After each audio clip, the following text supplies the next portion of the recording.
कल हमने प्रथम प्रकरण संपन्न किया था। आज सेवा कौमुदी का द्वितीय प्रकरण प्रारंभ करते हैं। एवं पूर्व प्रकरणे भागवत मूलिका पुष्टि भक्ति मार्गीय सेवा इति निरूपितम।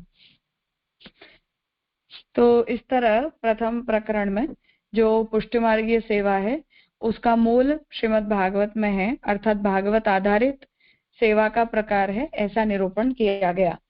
अथ तादृश सेवायाः विषयो निर्धार्यते। अब जो पुष्टि मार्गीय सेवा है उसका विषय का निर्धारण करने जा रहे हैं, अर्थात किसके प्रति वो सेवा की जानी चाहिए। पुष्टि मार्गे सेव्यस्य श्रुत्यादि प्रमाण सिद्धत्वम्। पुष्टि मार्ग में जो सेव्य हैं वो श्रुति के प्रमाणों से सिद्ध हैं, ऐसा निरूपण कर रहे हैं।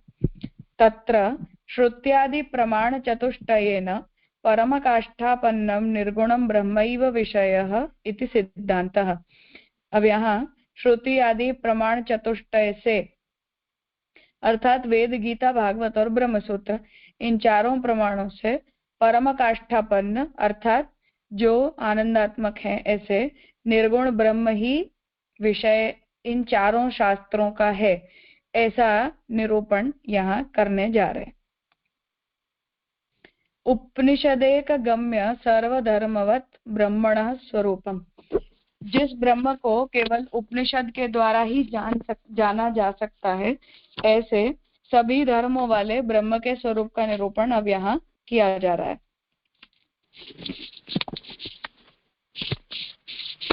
न च यतो वाचो निवर्तन्ते इत्यादि निगमैः सर्व अविषयस्य कथम इव सेव्यत्वम्। अब यहाँ ये प्रश्न उपस्थित कर रहे हैं कि श्रुति तो ये कहती है कि ब्रह्म को न तो हम वाणी के द्वारा बोल सकते हैं, न ब्रह्म के स्वरूप को हम अपने मन के द्वारा समझ सकते हैं। तो ऐसे जो ब्रह्म है वो जो सभी का अविषय हो, अर्थात वाणी के द्वारा आप बोल न सको, जिसे सुन न सको, जिसे देख न सको, तो जिन इंद्रियों के द्वारा ब्रह्म जाने समझे भी नहीं जा सकते, ऐसे ब्रह्म की सेवा कैसे हो सकती है। आनंदम ब्रह्मणो विद्वान न बिभेति कुतश्चन इत्यादि अनुपदम उक्त श्रुत्या विषयत्वे प्राप्ते उभया विरोधाय। और दूसरी श्रुति वहां भी दूसरी श्रुति ये कहती है कि ब्रह्म के आनंद को जो जीव जान लेता है वो तो विद्वान, वो जो है वो भय रहित हो जाता है। तो वहां ये दूसरी जो श्रुति है वो ये कह रही है कि नहीं, ब्रह्म को हम जान सकते हैं। तो ये दोनों, एक श्रुति ये कहती है कि ब्रह्म को जाना नहीं जा सकता, दूसरी श्रुति ये कहती है कि नहीं, हम ब्रह्म को जान सकते हैं। तो इन दोनों ही श्रुतियों में विरोध आता है। लौकिक वागादि अविषयत्वस्य भगवत कृपादिना वांग मन आदि विषयत्वस्य च व्यवस्थापितत्वात्।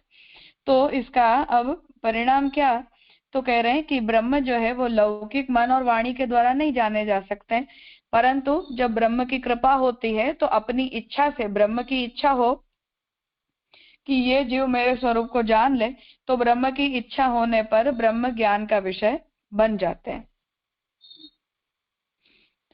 अन्यथा सर्वथैव ज्ञान अविषयत्वे वेदेनापि निरूपणम न स्यात्।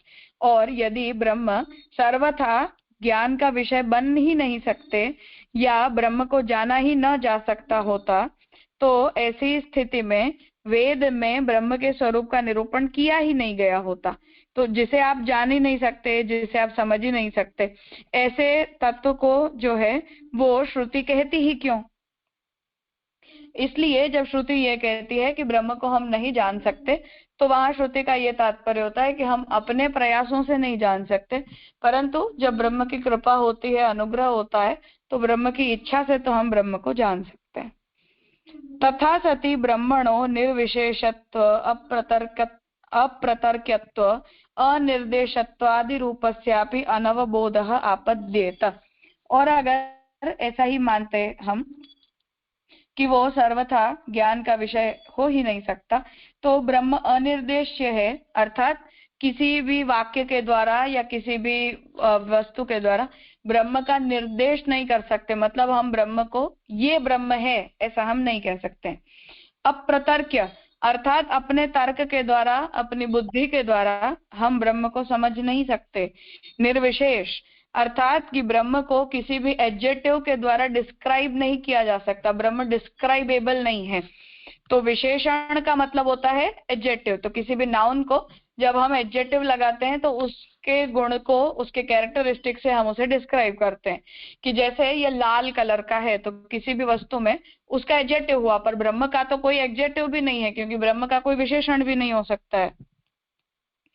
तो ब्रह्म ऐसा अगर होता तो वो जानने योग्य हो ही नहीं सकता है, क्योंकि हम किसी भी मीडियम से ऐसे किसी तत्व को ना तो डिस्क्राइब कर पाएंगे, ना तो समझ पाएंगे, ना बोल पाएंगे। बोधस्य अथात आदेशो नेति नेति इत्यादि श्रुत्यधीनत्वात्, क्योंकि ब्रह्म अज्ञेय है वगैरह ज्ञान भी है वो हमें वेद से ही होता है, क्योंकि वेद ही इस बात को कहता है कि आप ब्रह्म नेति नेति है, मतलब जितना भी आप बोलते हो उसके भी आगे ब्रह्म बहुत कुछ है, इसलिए आप ब्रह्म को पूरा पूरा डिस्क्राइब नहीं कर सकते। इदंच ब्रह्मन् ब्रह्मण्य निर्देश्ये इति दशम स्कंदीय श्लोक सुबोधिन्याम स्फुटतरम उपपादितम। तो ये बात वेद स्तुति का जो प्रथम श्लोक है इसकी सुबोधिनी में श्री महाप्रभु जी ने अच्छे से समझाई है। तो वहां जो परीक्षित राजा हैं वो भी शुकदेव जी से यही पूछते हैं कि जो ब्रह्म है वो तो अनिर्देश्य है, अर्थात ब्रह्म का निर्देश तो किया ही नहीं जा सकता।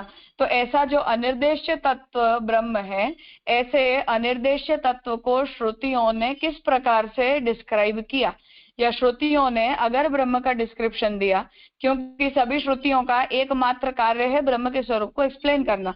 तो यदि वो ब्रह्म अनिर्देश्य है तो श्रुतियों ने ब्रह्म का डिस्क्रिप्शन कैसे दिया?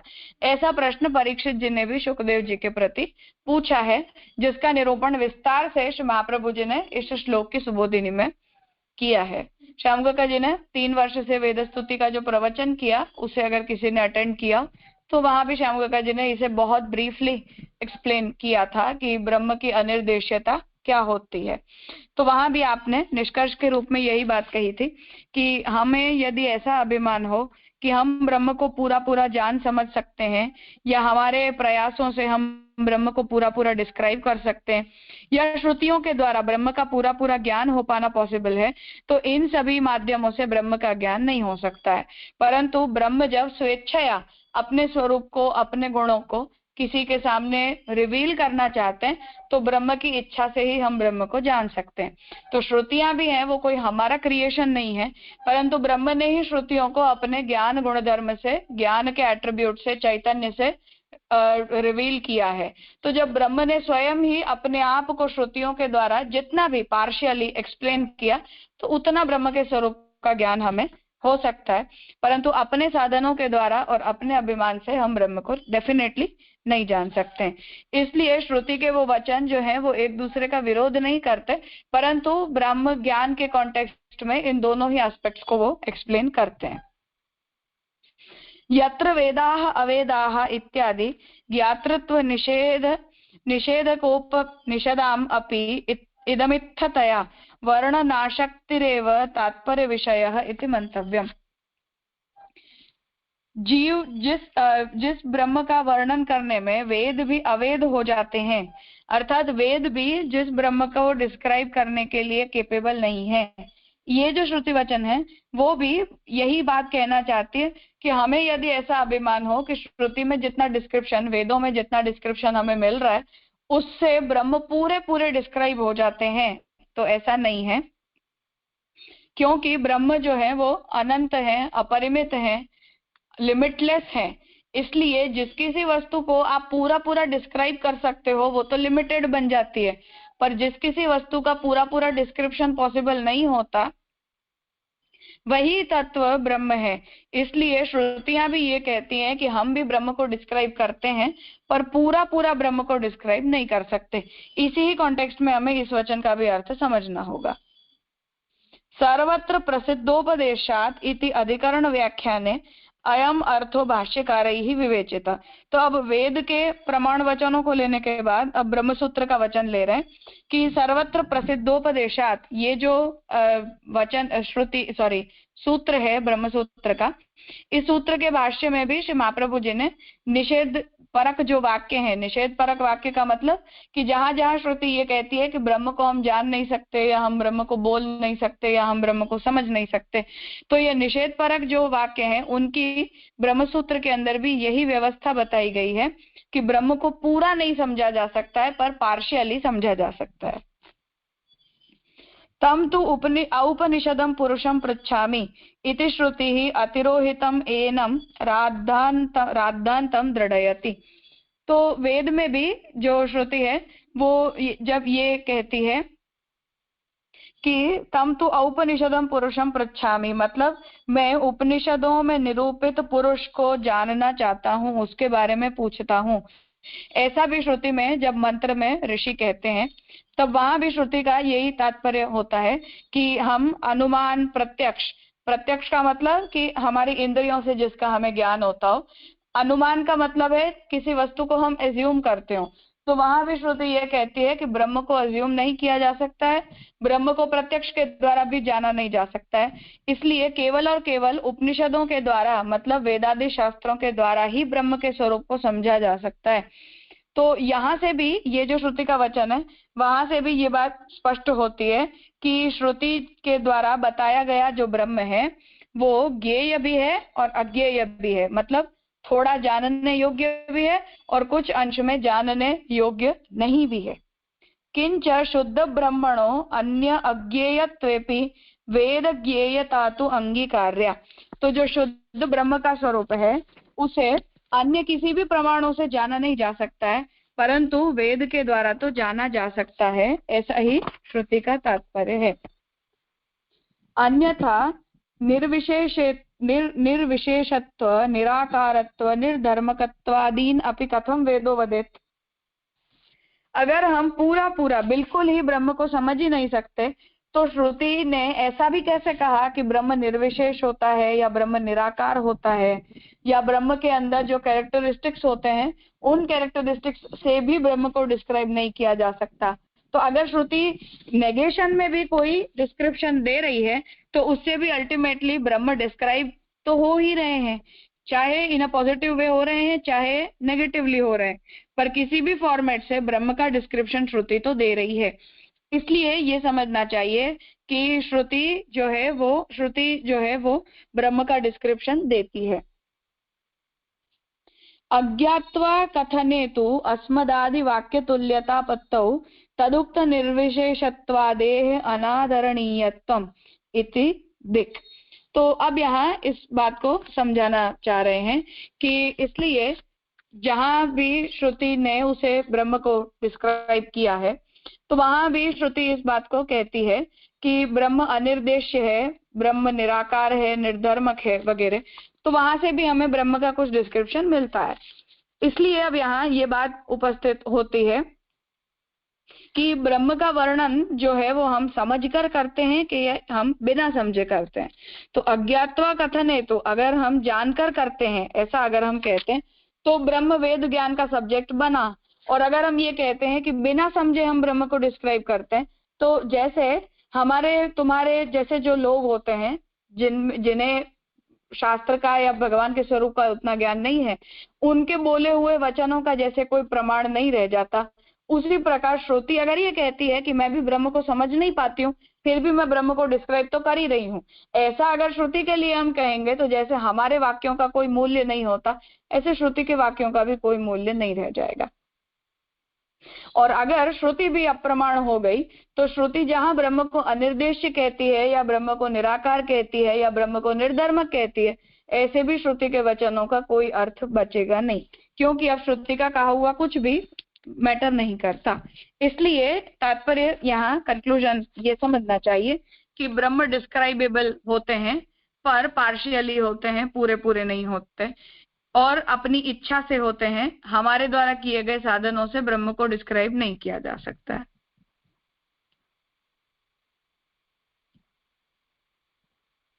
कुछ पूछना है इस विषय में?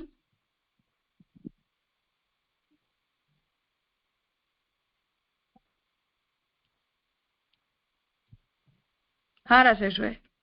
हाँ राजा, दंडवत प्रणाम। तो राजा, यहाँ जो एकदम शुरुआत हुई ना, वहाँ परम काष्टापन निर्गुण ब्रह्मेव विषय। तो सेव्य के जब हम बात कर रहे हैं, मतलब पुष्टि मार्ग सेव्यस्य, तो वहाँ निर्गुण ब्रह्मेव, ये थोड़ा मतलब कॉन्ट्राडिक्टरी नहीं लग रहा है? क्योंकि यहाँ अंत में भी कंक्लूजन में ऐसा आया कि हम 100 मतलब डिस्क्राइबेबल होते हैं लेकिन 100% नहीं होते हैं। तो निर्गुण ब्रह्मेव करके थोड़ा मतलब शुरुआत से तो कॉन्ट्राडिक्टरी नहीं लग रहा है इसको? वहां निर्गुण शब्द का उपयोग केवल शंकराचार्य जी के लिए किया गया है कि आप जैसे परम तत्व कहते हो, ऐसे निर्गुण ब्रह्म ही हमारे लिए सेवा के सब्जेक्ट बनते हैं, ऐसा अच्छा, कॉन्टेक्सचुअल है स्टेटमेंट। अच्छा। हाँ हाँ, प्रणाम। आगे करेंगे फिर वो साकार ब्रह्मवाद के संदर्भ में। हाँ हाँ राजा। हाँ,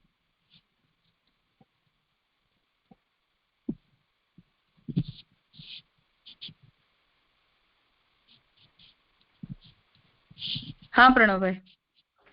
प्रणाम राजा। अंत में ये इति दिक् का क्या अर्थ होता है? मतलब कि अब बस हो गया, इससे ज्यादा कहने की जरूरत नहीं, ऐसे। अच्छा, और वो जो आखिरी लाइन है राजा, अज्ञात्वा कथनेतु अस्मदादि वाक्य तुल्यतापत्तौ, अर्थात उससे कहना क्या चाह रहे कि जो आपने एंड में समझाया वो एकदम मतलब क्लियर नहीं हुआ कि मतलब ज्ञान जो है ब्रह्म का, वो हम श्रुति जान लेंगे या पढ़ लेंगे उससे नहीं, पर ब्रह्म जो रिवील अपने आप को श्रुति के ज्ञान के रूप में कर रहे हैं उससे ही होगा। नहीं, यहाँ ये कहा जा रहा है कि अगर किसी को भी ब्रह्म का ज्ञान नहीं हो सकता तो श्रुति को भी नहीं हो सकता, एक बात। अब अगर श्रुति को भी ब्रह्म का ज्ञान नहीं हो सकता तो श्रुति जब ये कहती है कि ब्रह्म अनिर्देश्य होते हैं या ब्रह्म निर्धर्मक होते हैं या ब्रह्म निराकार होते हैं, तो श्रुति ये स्टेटमेंट्स भी किस बेसिस पर देती है? अगर ब्रह्म को बिल्कुल ही नहीं जान सकती है तो श्रुति ने ऐसा कैसे कहा? ये एक बात है। इसलिए उस आर्ग्यूमेंट को आगे बढ़ा रहे हैं कि अज्ञात्वा कथन हेतु, अगर श्रुति भी ब्रह्म को नहीं जानती है और ब्रह्म के बारे में कुछ भी कहती है तो अस्मद आदि वाक्य तुल्यता पत्तौ, तो हम जैसे लोगों के वाक्यों के समान ही श्रुति के भी वाक्य हो गए। इसलिए तदुक्त निर्देशत्वादेह अनादरणीयत्वम, इसलिए श्रुति अगर कुछ भी कहती है तो उसका आदर करने की फिर तो जरूरत ही नहीं है, अगर श्रुति को भी ब्रह्म का ज्ञान नहीं है तो। इसलिए कंक्लूड ये होता है कि श्रुति को ब्रह्म के स्वरूप का ज्ञान है। श्रुति को कैसे है? तो भगवान की ही इच्छा से है, क्योंकि श्रुतियों को भगवान ने प्रकट किया है। अब भगवान की इच्छा से अगर श्रुतियों को ज्ञान हो सकता है तो भगवान की ही इच्छा से उन जीवों को भी ज्ञान हो सकता है जिन्हें भगवान अपना ज्ञान करवाना चाहते हैं, ऐसा।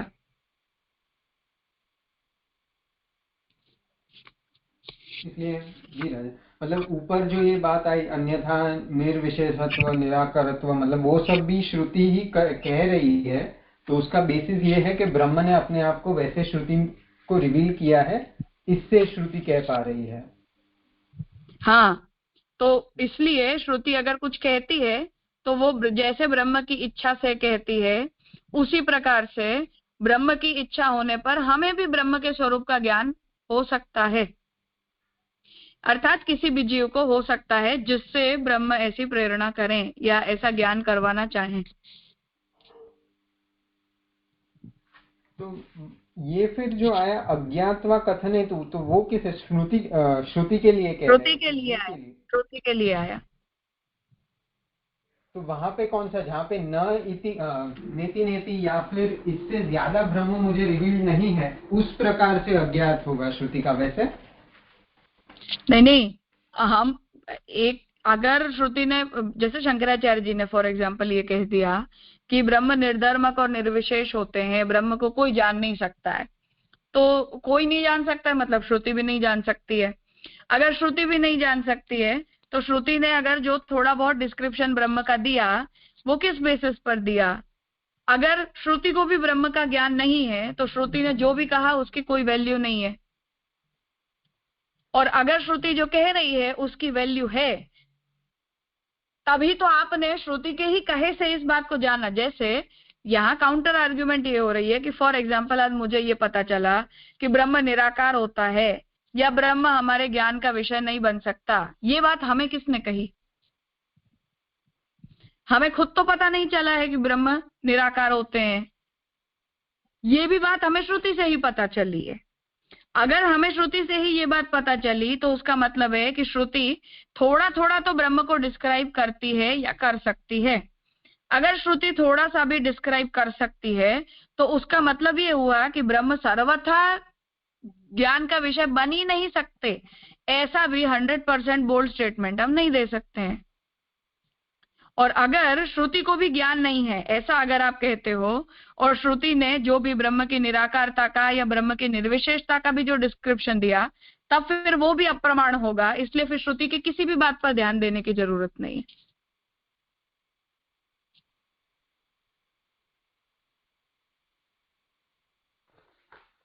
जी राजा, हाँ, वो यही संदर्भ में पूछ रहा था कि जो अज्ञान है उसका भी ज्ञान होगा तभी वो अज्ञान कह सकते हैं। मतलब जो नहीं, मतलब जहाँ पर श्रुति, मतलब इसी सेंस में जो जो आपने कहा वही बात कि वो कह रही है कि ऐसे ब्रह्म ऐसे है, तो उसका भी मतलब वो शाब्दिक ज्ञान से ही वो अज्ञान प्रकट होता है।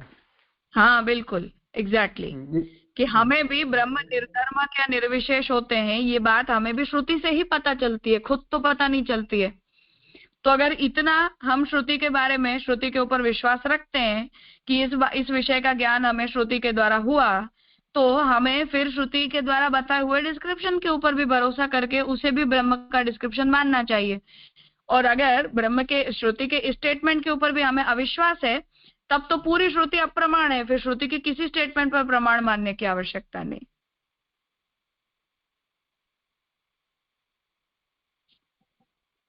जी राजा, स्पष्ट हुआ।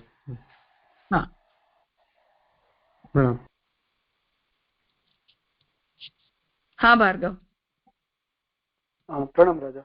राजा, ऐसे कह सकते हैं कि जो सगुण ब्रह्म है उसको हम जान सकते हैं, मगर जो निर्गुण ब्रह्म है, जो निराकार अक्षर ब्रह्म है, उसको हम नहीं जान सकते क्योंकि वो अव्यक्त है।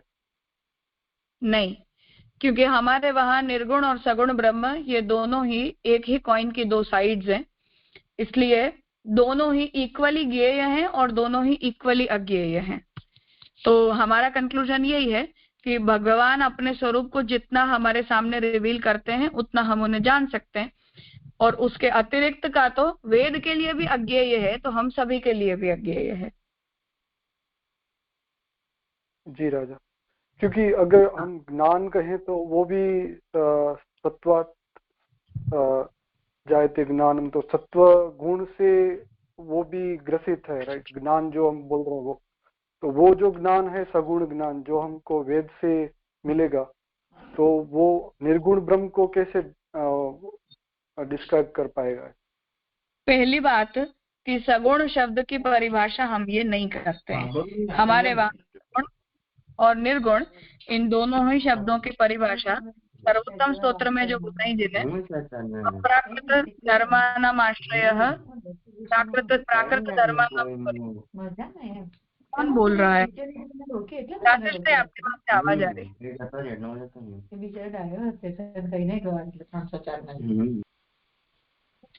हाँ, तो जो सर्वोत्तम स्तोत्र के मंगलाचरण में श्री गोसाई जी जो आज्ञा कर रहे हैं, प्राकृत धर्मानाश्रयम अपराकृत निखिल धर्म रूपमिति निगम प्रतिपाद्यम तत्शुद्धम साकृति स्तौमि, ये जो मंगलाचरण है ये हमारे यहाँ सगुणता और निर्गुणता या साकारता और निराकारता की परिभाषा है।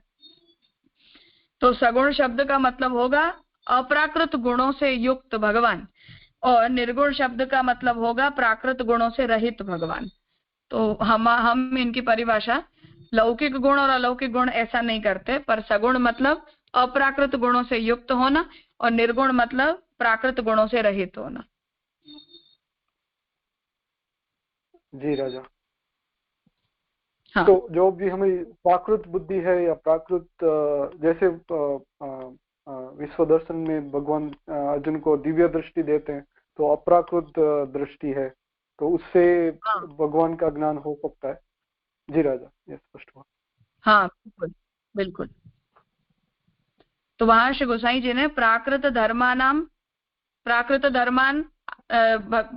धर्मों का भगवान अनाश्रय है, और अप्राकृत जितने भी धर्म हैं वो सब भगवान के अंदर हैं। ऐसे भगवान जो केवल निगम अर्थात वेद के द्वारा ही जाने जा सकते हैं, ऐसे साकृति कृष्ण का मैं स्मरण कर उनका मैं स्तवन करता हूँ, ऐसी आज्ञा श्री गोसाई जी कर रहे हैं। तो वो जो श्री गोसाई जी की आज्ञा है, ये हमारे साकार ब्रह्मवाद की परिभाषा है। तो हम साकारता और निराकारता या सगुणता और निर्गुणता, इन दोनों शब्दों को इस तरह से डिफाइन करते हैं। गुणों वाला होना और गुणों से रहित होना, ये हमारी सगुणता और निर्गुणता की परिभाषा नहीं है। जी राजा। तो राजा, ये जो विद्या हम कहते हैं, विद्या अविद्या, वो विद्या और ज्ञान वो इक्वल नहीं है, राइट? वो क्योंकि विद्या तो लाइक पंच मुक्ति संबंधी जो ज्ञान होता है उसे विद्या कहा जाता है, बाकी जो ज्ञान होते हैं वो सामान्य ज्ञान के प्रकार कहे जाते हैं। विद्या वो है जो मुक्ति की प्राप्ति करवाए। जी राज। और वो विद्या अविद्या जो है वो तो जो प्राकृत गुण है उसके ऊपर डिपेंडेंट रहती है। जब प्राकृति मनुष्य प्राकृत गुण से रहित हो जाए, अध्यासों से रहित हो जाए, तब उसको तभी विद्या मिल जाती है। तो वो भी 100% उसको ज्ञान नहीं कह सकते। जो ब्रह्म ज्ञान हम कहते हैं वो उससे ऊपर की दशा है, रे। हाँ, क्योंकि वो केवल अनुभूति का विषय होता है, बुद्धि आदि के द्वारा उसका ज्ञान प्राप्त नहीं किया जा सकता। जी राज, स्पष्ट हुआ।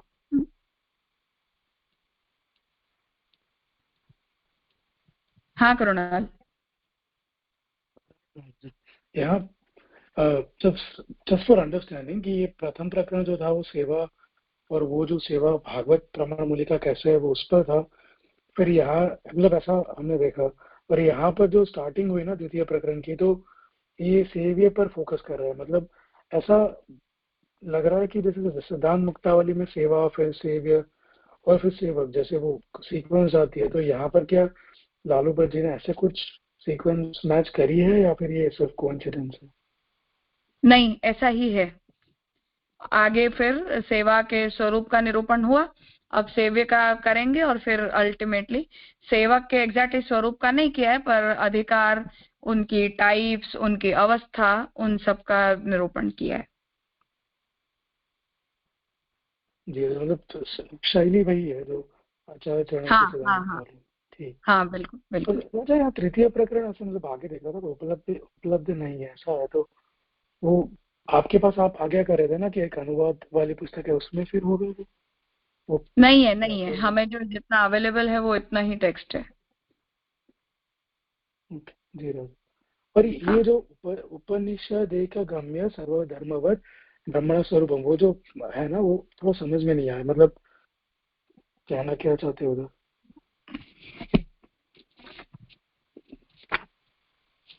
वो टाइटलिंग जो है ना, तो हाँ,